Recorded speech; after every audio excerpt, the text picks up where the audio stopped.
सोई कहंता सोई हो गए, तै निकर न बाहर आओ।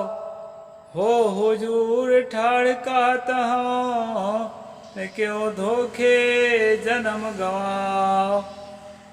नमस्कार दोस्तों, मैं अविनाश दास रेशनल कबीर यूट्यूब चैनल में आप सबका हार्दिक स्वागत करता हूँ। साथियों, यदि चैनल को सब्सक्राइब नहीं किए हैं तो सब्सक्राइब जरूर करें, शेयर करके अपने सभी ग्रुपों में सभी साथियों तक पहुँचाएं, बेल आइकन को प्रेस करें, ऑल नोटिफिकेशन ऑन करें, कमेंट लिखिए दोस्तों और लाइक जरूर करें। साथियों, ये चैनल किसी के जाति धर्म या व्यक्ति विशेष को आहत पहुंचाने के लिए क्रिएट नहीं किया गया है। इस चैनल का उद्देश्य है समाज में तर्कशीलता को विकसित करना, वैज्ञानिक सोच को क्रिएट करना और समाज के, देश के उन्नति में अपना भागीदारी सुनिश्चित करना। मैंने एक साखी रखा है दोस्तों आपके सामने। सोई कहंता सोई हो गए, ते निकल न बाहिर आओ।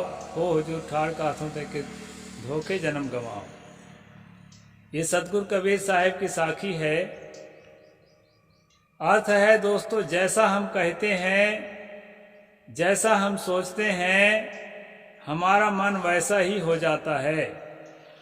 और जैसा हमारा मन हो जाता है दोस्तों, हमारा जीवन वैसा ही हो जाता है। अभी आपने घटना देखी है, जो पार्लियामेंट में जो अटैक किया गया, घुसपैठ किया गया, उसको आपने प्रत्यक्ष देखा है। सागर शर्मा, ललित झा, नीलम जी और मनोरंजन डी, और दो नाम और हैं जिन्हें अभी मेरे दिमाग में नहीं आ रहे हैं। इतने लोगों को गिरफ्तार किया गया है दोस्तों। मीडिया वाले उनके अड़ोस पड़ोस में, उनके घर के माता पिताओं में जा कर के और उनको जो है उनके बैकग्राउंड को समझने का प्रयास कर रहे हैं।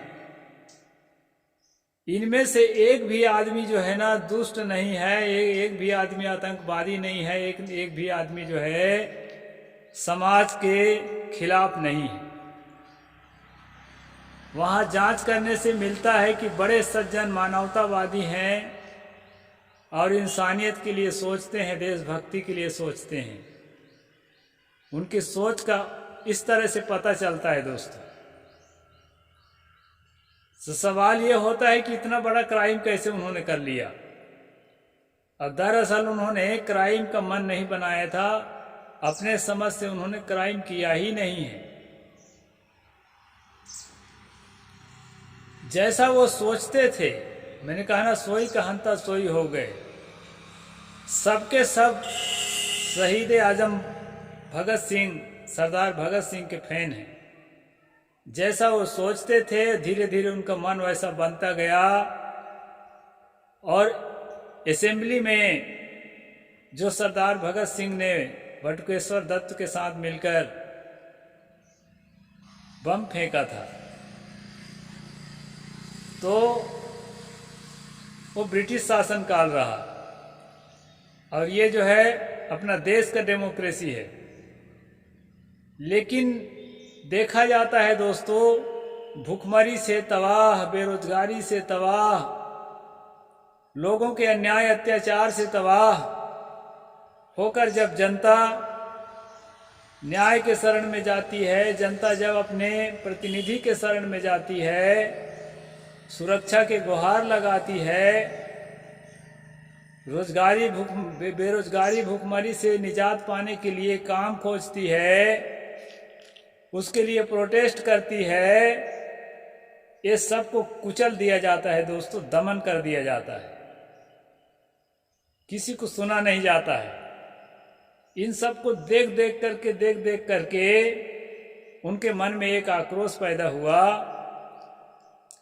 और जो है ध्यान आकर्षित करने के मन बना करके इस तरह से घटना को अंजाम दिए। ऐसा मुझे लगता है। जांच से पूरा पता चलेगा कि और अंदर की सच्चाई क्या है। मैं साखी बोला था दोस्तों, उसका अर्थ कर रहा हूं, उसी में एक उदाहरण के रूप में इस घटना को डाल दिया।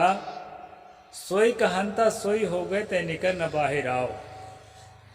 हम किसी न किसी सोच के गुलाम हो चुके रहते हैं। जैसा कहते हैं, जैसे सोचते हैं, वैसा हमारा जीवन बन चुका रहता है।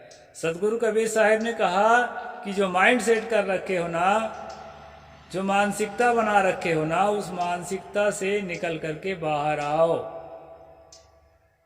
कुएं का मेढक कुएं तक को जानता है, पूरा संसार बहुत बड़ा है वो नहीं जानता। इतना बड़ा संसार है दोस्तों कि आपको जो चाहिए वो मिल जाएगा, लेकिन उठ खड़े होना पड़ेगा, प्रयास करना पड़ेगा, उसके लिए स्ट्रगल करना पड़ेगा।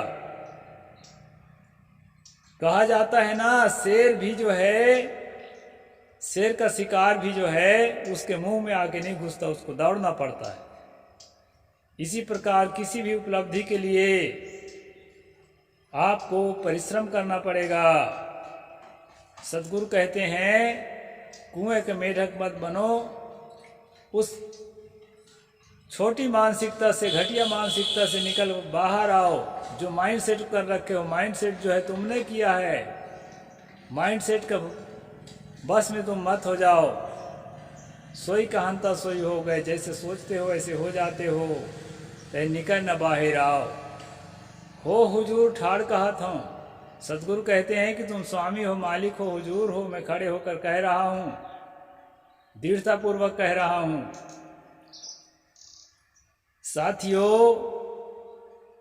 ये वेद में, ये शास्त्र में, ये पुराण में, स्मृतियों में जो बातें लिखी है, उन बातों को बार बार पढ़ करके, सुन करके, सुना करके हमारा मन जो है, हमारी मानसिकता जो है उसी ढंग से ढल जाती है। जब बताया जाता है कि इस तरह के देव होते हैं, देवियां होती हैं, इस तरह का भगवान होता है और बहुत उनके अंदर पावर होता है, बहुत ताकत होती है, वो चाहे कुछ भी कर दें, भूकंप ला दें, ज्वालामुखी फाट पड़े, एक ग्रह को दूसरे ग्रह से लड़ा दें, अरे इतना भी ना करें तो वर्षा बंद कर दें, ज़्यादा वर्षा कर दें, अच्छा खासा पढ़ता लिखता बच्चा को फेल करा दें, कोरोना वायरस ला दें, महामारी ला दें, कुछ भी कर सकते हैं। इतनी ताकत है देवताओं के पास, भगवानों के पास। ये किताबों में लिख करके, प्रवचनों में बता करके हमारे दिमाग में माइंड सेट करते हैं दोस्तों, और माइंड सेट करके हमारे अंदर डर पैदा करते हैं, हमें भयभीत करते हैं। और जब हम भयभीत हो जाते हैं, अच्छी तरह से मानसिकता बना लेते हैं देवता के प्रति, भगवान के प्रति, ईश्वर के प्रति, तो क्या करते हैं दोस्तों, इसके बाद दूसरा स्टेप ये है कि अपने प्रति भय पैदा करते हैं। बताते हैं कि देखो सारा संसार देवता के अधीन है और देवता मंत्रों के अधीन है। जब हम मंत्र पढ़ते हैं तो देवता जो है नाचने लगते हैं उंगलियों के इशारे पर, मंत्रों के अधीन है। और मंत्र किसके अधीन है? मंत्र ब्राह्मण के अधीन है, आम आदमी के बस के नहीं है, ब्राह्मण ही मंत्र पढ़ सकता है। तो मंत्र ब्राह्मण के अधीन है, इसलिए ब्राह्मण ही जगत का सर्वे सर्वा है, भगवान से भी बड़ा है, ब्राह्मण से परमेश्वर हारे, ऐसा भी कहा जाता है। फिर इतना ही नहीं दोस्तों, कहानियां गढ़ी जाती है, गढ़ी हुई पहले से रखी है, उस कहानियों को बताया जाता है कि देखो अगस्त ने समुद्र को पी लिया था, ब्राह्मणों के शराब से ही सारा समुद्र खारा हो गया है। और जो है नारद मुनि ने विष्णु को शराब दिया था, जो नारी के लिए उनको भटकना पड़ गया।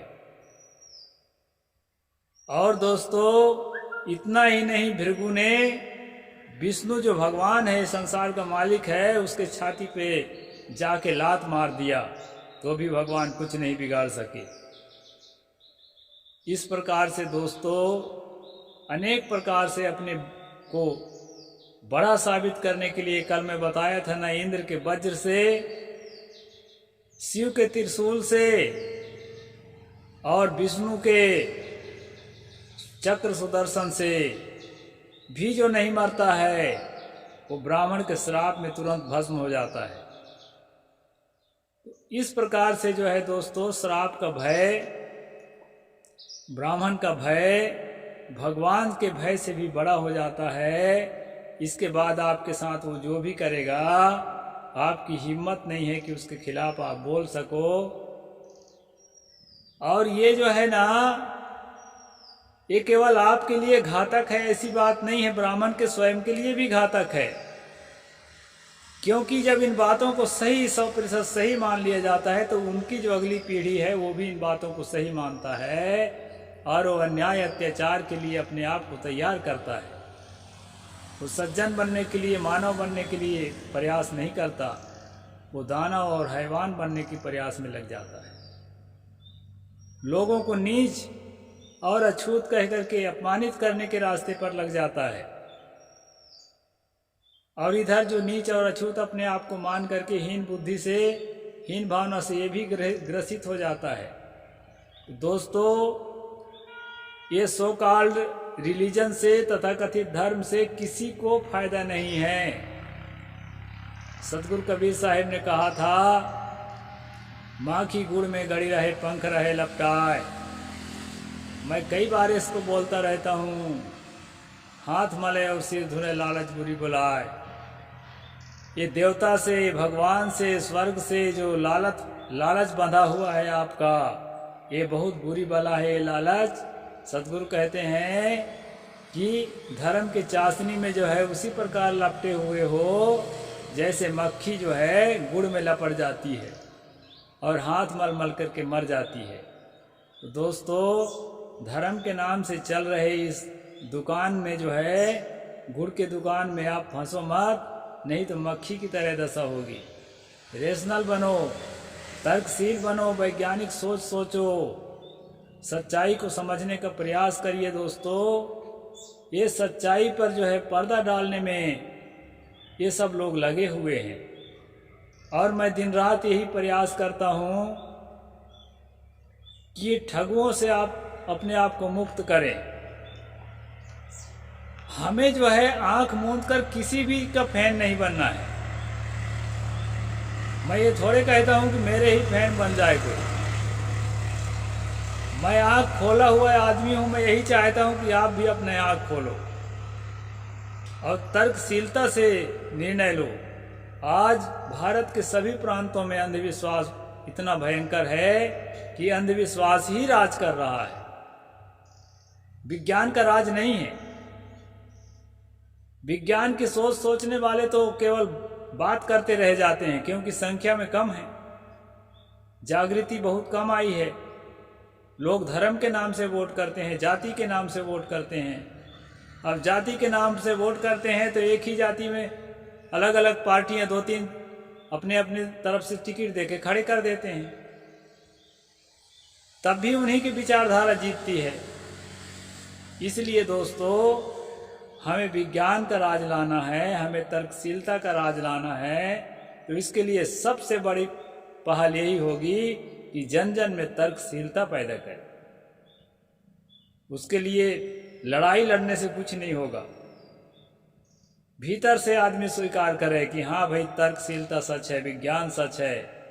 धर्म के नाम से चलने वाला ये आडंबर, अंधविश्वास और पाखंड सच नहीं है।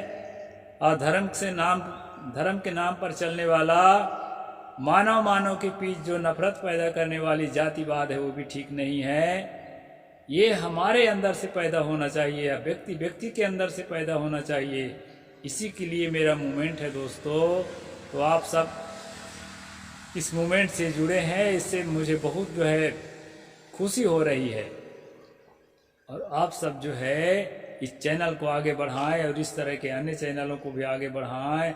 हमारा उद्देश्य है कि भारत के एक एक आदमी तर्कशील बने, बुद्धिजीवी बने, विज्ञानवादी बने और जो है पूरे देश को उन्नति की ओर ले चले। यही अंतिम कामना है दोस्तों। तो आज इतना ही बोलूँगा। शाम के जो है मैं मनुस्मृति पर स्ट्रीम करता हूँ, उसको ज़रूर देखें दोस्तों। और सुबह जो है कबीर और रामानंद पर स्ट्रीम करता हूँ। आज उसके जगह पर थोड़ा अपना वक्तव्य रख दिया, तो आज इतना ही बोलूँगा। साहिब बंदगी, जय जोहार, जय भीम, जय भारत।